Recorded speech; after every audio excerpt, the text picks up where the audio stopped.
Assalamualaikum Assalamualaikum warahmatullahi warahmatullahi wabarakatuh. Nama saya wabarakatuh. Diva Ramadhani, kelas 2 BKID Saya Diva dengan NIM Ramadhani, kelas 2 BKID dengan NIM mata kuliah literasi media. Saya akan 21410121. membahas tentang Dengan mata demokrasi kuliah dalam literasi media media, dan bijak menjadi saya konsumen di akan era digital. mempresentasikan tentang demokrasi dalam bermedia sosial. Pertama, kita akan membahas definisi demokrasi. Demokrasi itu apa sih? Demokrasi itu bentuk pemerintahan bangsa Indonesia. Tapi istilah demokrasi itu artinya apa? Demokrasi berasal dari kata demokrasia yang merupakan salah satu kata dari bahasa Yunani. Secara umum, demokrasi terbagi menjadi dua kata, demos yang artinya rakyat dan kratos kekuasaan atau pemerintahan.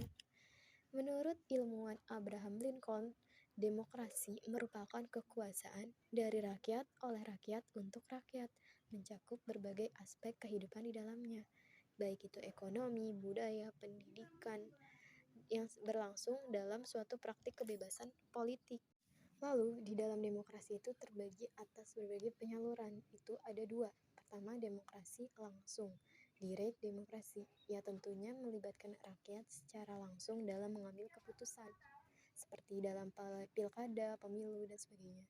Terus yang kedua, demokrasi tidak langsung, indirect democracy, menggunakan melalui wakil rakyat untuk mewakili aspirasi rakyat, seperti anggota DPR, DPRD yang menyuarakan aspirasi rakyat. Lalu dalam demokrasi ini tentunya harus ada prinsip agar demokrasi berjalan dengan lancar. Yang pertama harus bersifat kekeluargaan dan gotong royong berdasarkan ketuhanan yang Maha Esa, bersama-sama bergotong royong tanpa adanya sikap rasis. 2. Menghargai hak asasi manusia dan menjamin hak minoritas. Saling memberi menghargai antar walaupun mayoritas di sini di Indonesia itu Islam, bukan berarti orang-orang dengan non-muslim tidak mendapatkan hak. Terus yang ketiga, pengambilan keputusan sebisa mungkin didasarkan oleh musyawarah mufakat agar tidak ada perpecahan. Lalu yang keempat, dalam demokrasi Pancasila tentunya harus bersendikan atas hukum agar semuanya berjalan dengan lancar, tidak ada yang menyimpang. Setelah kita memahami demokrasi, selanjutnya kita akan membahas definisi media. Media adalah alat saluran komunikasi. Kata media dari bahasa Latin bentuk jamak dari kata medium. Secara harfiah, media berarti perantara antara sumber pesan yang memberi pesan dengan penerima pesan. Lalu menurut ilmuwan Nasrullah 2015, media sosial adalah medium di internet yang memungkinkan pengguna merepresentasikan dirinya maupun berinteraksi, bekerja sama, berbagi, berkomunikasi dengan pengguna lain, membentuk ikatan sosial secara virtual.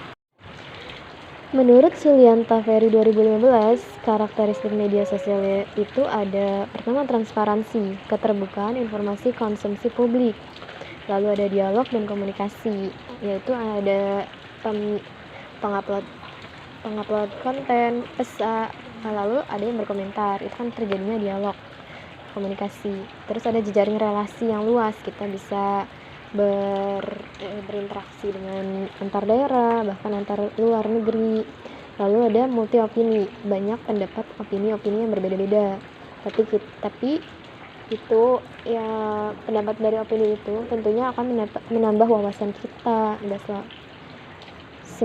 sepintar-pintarnya kita dalam membaca opini-opini para komentar-komentar di sosial media. Lalu ada jenis-jenis yang dimiliki sosial media nih. Pertama ada proyek kolaborasi website, mengizinkan para user untuk dapat mengubah, menambah, ataupun meremove konten-konten yang ada di website.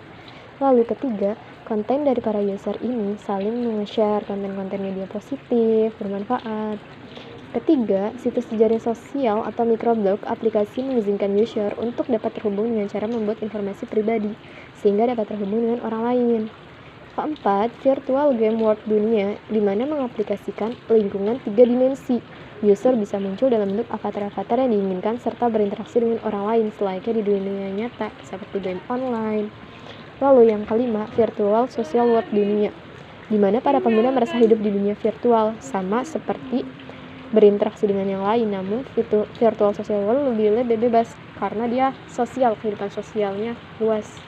Kalau virtual game world kan hanya sebatas game kan. Setelah kita membahas demokrasi dan media, nah terus kita akan bertanya-tanya hubungan dan kaitannya itu apa. Jadi kaitan media, demokrasi dengan media sudah menjadi topik pembicaraan yang berkaitan, di mana media massa tidak hanya untuk menyampaikan aspirasi kepentingan politik, tapi juga menjadi saluran untuk memperoleh informasi politik dalam mengambil tindakan politik. Sebelum meluasnya partisipasi politik ini, media massa sebagai intermediary interpretation, di mana partisipasi media sebagai warga negara untuk memahami persoalan kehidupan bersama demi kesejahteraan dan kedamaian bersama. Lalu dalam konteks demokrasi, media sangat diharapkan menjadi lembaga yang ikut andil dalam memperkuat demokrasi melalui edukasi liputan kehidupan publik yang memberi pemahaman terhadap isu-isu publik terkini sehingga mampu menguatkan dukungan kehidupan demokrasi. Nah, demokrasi dan media ini selain berhubungan dengan hal-hal positif, berinteraksi, tapi di sisi lain menjadi ancaman dalam demokrasi, di mana persentase akses informasinya tentu sangat besar ya. Tapi di sisi lain ada aspek mengganggu privasi, distraksi juga yang sangat besar karena banyak pihak-pihak oknum yang dimanfaatkan bahkan dibayar hanya untuk merusak persatuan negara Indonesia ini. Lalu tantangannya itu algoritma media sosial mampu menganalisis dengan 300 like dan memprediksi kepribadian dengan akurat. Dampaknya pengguna bisa menjadi target iklan, target yang sangat mudah jadi sasaran. Lalu media sosial tentunya akan menjadi senjata makan tuan, artinya senjata yang tidak hanya positif tapi bisa memberikan negatifnya. Di mana menurut ilmuwan politik Amerika Serikat saat ini jika kita buka YouTube, kita akan diberikan banyak video oleh program, tapi kita tidak tahu bagaimana program tersebut membuat keputusan, di mana digital platform telah memperdalam polarisasi politiknya. Yang awalnya internet dipercaya dapat menyebarkan nilai-nilai demokrasi seperti Facebook, Google, Twitter, YouTube, namun algoritma mengarahkan kita pada konten tertentu karena kita memiliki kebebasan memilih informasi menjadi minim. Itu tergantung kitanya. Kalau kita membaca informasi hanya sebatas clickbait, tentu media sosial ini akan senjata makan tuan, seperti sosmed menjadi alat politik. Terus polarisasi ini dinilai mengakibatkan pembusukan demokrasi. Lalu polarisasi politik kerap berujung pada kekerasan, perpecahan, persatuan. Untuk contoh kasusnya di Indonesia, seperti pemilihan Presiden Indonesia tahun 2019 berada dalam paradoks janggal. Di satu sisi, platform kebijakan kedua kandidat presiden nyaris tak menunjukkan perbedaan yang signifikan. Alih-alih mengkritik Presiden Joko Widodo, kampanye kandidat oposisi Prabowo Subianto relatif pasif. Sebagian orang Indonesia menganggap debat Pilpres di televisi membosankan. Wartawan lokal dan asing pun mengklaim tak ada hal menarik selama kampanye berlangsung. Kandidat ini tidak menawarkan perdebatan yang jelas terkait arah masa depan negara ini. Terlepas dari semua kekhawatiran tentang perpecahan, disinformasi, berita bohong, temuan survei belum berubah. Presiden Jokowi masih memimpin dengan elektabilitas tertinggi. Artinya, bagaimanapun media berusaha meramaikan, mempromosikan sejauh ini, tidak akan mengubah temuan secara signifikan. Alih-alih menciptakan kondisi darurat hoax, sebagian orang yang sibuk memerangi satu sama lain adalah pasukan siber dari kedua kubu. Sementara anak muda Indonesia semakin menghindari politik dan semakin tidak ingin tahu dengan hal-hal yang membosankan tersebut. Setelah kita membahas demokrasi dan media, nah terus kita akan bertanya-tanya hubungan dan kaitannya itu apa. Jadi kaitan media, demokrasi dengan media sudah menjadi topik pembicaraan yang berkaitan, di mana media massa tidak hanya untuk menyampaikan aspirasi kepentingan politik, tapi juga menjadi saluran untuk memperoleh informasi politik dalam mengambil tindakan politik. Sebelum meluasnya partisipasi politik ini, media massa sebagai intermediary interpretation, di mana partisipasi media sebagai warga negara untuk memahami persoalan kehidupan bersama demi kesejahteraan dan kedamaian bersama. Lalu dalam konteks demokrasi, media sangat diharapkan menjadi lembaga yang ikut andil dalam memperkuat demokrasi melalui edukasi liputan kehidupan publik yang memberi pemahaman terhadap isu-isu publik terkini sehingga mampu menguatkan dukungan kehidupan demokrasi.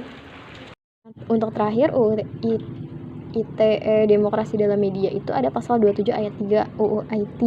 Setiap orang dengan sengaja atau tanpa hak mendistribusikan dan atau mentransmisikan atau membuat dapat diaksesnya informasi elektronik atau dokumen elektronik yang memiliki muatan penghinaan atau pencemaran nama baik.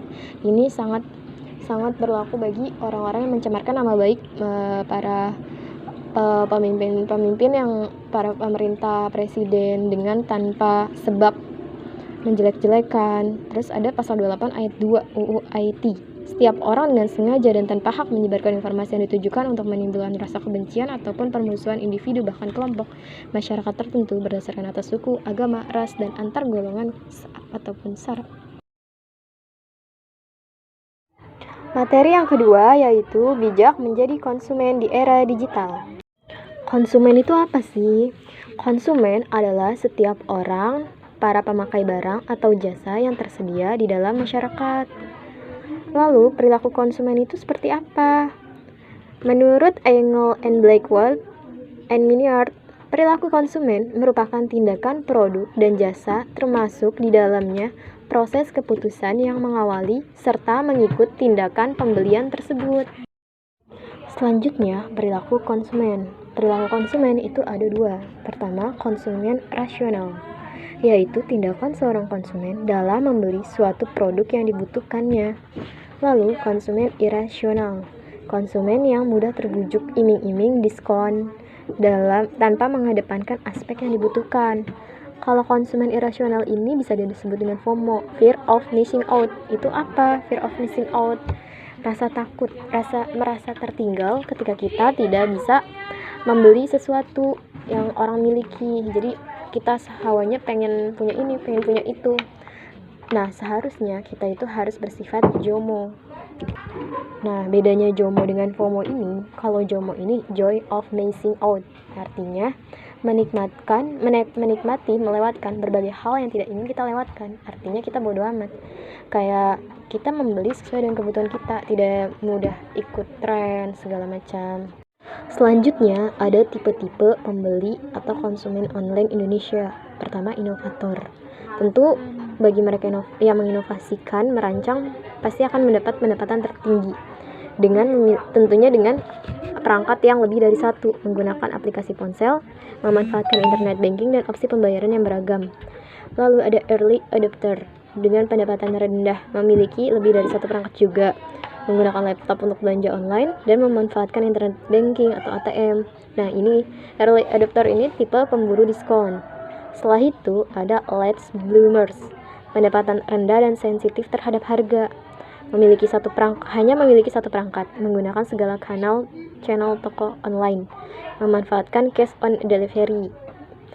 Terus ada tipe yang gaptek. Gaptek ini tipe yang megang gadget tapi kurang paham gimana cara-caranya. Tapi ini sama aja dengan tipe pemburu diskon juga. Walaupun gaptek tapi ingin berusaha, ingin ikut-ikutnya tinggi. Dari permasalahan perilaku konsumen ini dengan judul bijak menjadi konsumen di era digital, ada beberapa kasus yang terjadi pada public figure.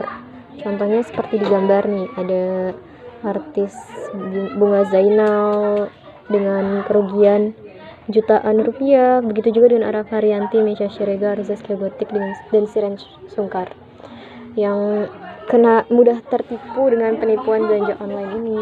Lepas dari masalah itu, tentu ada upaya bijak menjadi konsumen di era digital. Caranya itu, pertama, kita harus menegakkan hak dan kewajiban konsumen. Konsumen punya hak dan punya kewajiban untuk lebih selektif dalam memanfaatkan gadgetnya. Lalu, tentunya sebelum membeli kita harus teliti, tidak mudah tergiur, lebih membaca deskripsinya, review-reviewnya, terus memperhatikan label SNI, Standar Nasional Indonesia, serta tentunya harus sebisa mungkin mendapatkan garansi agar menjadi jaminan. Lalu memperhatikan kadaluarsa produk, expirednya, itu penting banget ya, apalagi untuk barang-barang yang food berupa makanan, minuman. Lalu usahakan membeli sesuai kebutuhan. Lalu mencintai produk-produk lokal dengan mensupport lokal bisnis para UKM di Indonesia, dan tentunya ini akan memajukan perekonomian bangsa juga.